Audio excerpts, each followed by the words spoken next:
कालू कौआ की शादी। एक बार की बात है, एक जंगल में कालू कौआ रहता था। वो मन का बहुत अच्छा था, लेकिन वो बहुत ज़्यादा काला था। इसकी वजह से जंगल में उसका कोई भी दोस्त नहीं था। लेकिन कालू कौआ को एक दिन ऑफिस से फ़ोन आता है और उसे इंटरव्यू के लिए बुलाया जाता है। फिर कालू कौआ उस कंपनी में इंटरव्यू देने के लिए चला जाता है। जब वो जाता है तो उसके सामने उसका बॉस बैठा हुआ रहता है इंटरव्यू लेने के लिए। वो कालू कौआ से कुछ सवाल पूछते हैं, लेकिन कालू कौआ बड़ी ही आसानी से उनका जवाब दे देता है। ठीक है कालू, तुम कल से मेरा ऑफिस ज्वाइन कर सकते हो। उसके बाद कालू कौआ दूसरे दिन जब ऑफिस जाता है तो वो देखता है कि वहाँ पर पहले से ही बहुत सारी सुंदर सुंदर चिड़िया काम करती है। अरे वाह, कितनी सुंदर सुंदर चिड़िया है, कहीं मुझे इन लोगों से प्यार ना हो जाए। कालू कौआ तो अभी नया था, तभी वहाँ पर एक सोनी चिड़िया होती है। कालू कौआ उससे पूछता है, मैं यहाँ नौकरी के लिए आया हूँ, मेरी कल ही जॉब लगी है, क्या आप मुझसे फ्रेंडशिप करोगी? लेकिन सोनी चिड़िया कालू कौए को देखकर डर जाती है, क्योंकि वो बहुत ज्यादा काला होता है। आपको नौकरी कैसे मिली?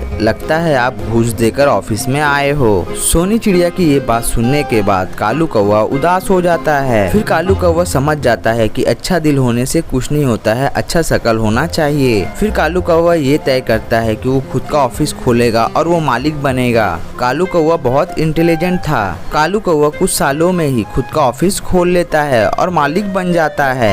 देखते ही देखते कुछ दिनों में कालू कौआ बहुत अमीर हो जाता है और उसके पास अच्छा घर भी हो जाता है। एक दिन सोनी चिड़िया कालू कौआ के ही कंपनी में इंटरव्यू देने के लिए आती है। जब सोनी चिड़िया वहाँ पर जाती है तो वो देखती है कि यहाँ पर काले गोरे सभी पक्षी आपस में मिलकर काम करते हैं और साथ ही ये ऑफिस में कर्मचारियों के लिए बहुत सारे सुविधाएं भी उपलब्ध हैं। उसके बाद जब सोनी चिड़िया बॉस के केबिन में जाती है तो वो देखती है कि वहाँ पर कालू कौआ बैठा हुआ है। ये देखकर सोनी चिड़िया चौंक जाती है। कालू कौआ सोनी चिड़िया से बोलता है, सोनी, तुमने उस दिन मेरा मजाक उड़ाया था, उस दिन मुझे बहुत बुरा लगा और मैंने तय कर लिया कि मैं बहुत पैसे वाला बनूंगा। आज मेरी खुद की कंपनी है। उसके बाद सोनी चिड़िया रीजन बताती है कि उस दिन उसने कालू कौआ से दोस्ती करने के लिए क्यों मना कर दिया था। उस दिन ही मेरा ब्रेकअप हुआ था और मुझे लगता था कि सभी लड़के एक जैसे होते हैं, इसीलिए मैंने उस दिन आपको ये सब बोला था।